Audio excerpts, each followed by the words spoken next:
nasi tujapoendelea kuishi hapa duniani, tukifa hatufi. Ufufuko wa Yesu unaleta nini kwenye maisha yetu? Jambo la kwanza, inatupa tumaini la sisi nasi siku moja tutafufuliwa.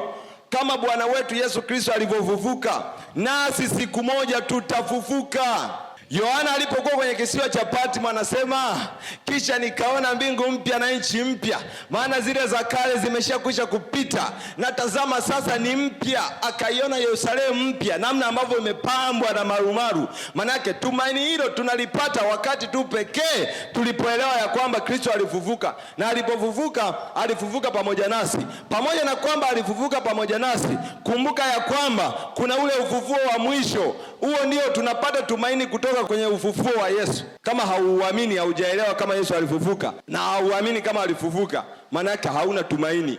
Kama unaamini kwa watu wengine, mitume wengine, walimu wengine ambao walipita hapa duniani maarufu, walikufa wakazikwa, habari yao ikaisha, hakuna tumaini lolote. Lakini Bwana wetu Yesu Kristo alipokufa hakuishia kufa, akakaa siku ya kwanza, siku ya pili, siku ya tatu akafufuka. Na kama alifufuka, nasi tujapoendelea kuishi hapa duniani, tukifa hatufi. Kwa sababu gani? Tayari yule ambaye tunamfuata alipokufa hakuishia kufa, alifufuka. Kwa hiyo nasi tutakuja tufufuliwe. Kwa hiyo tumaini letu la kufufuliwa baada ya maisha ya hapa linapatikana kupitia kufufuka kwa Yesu.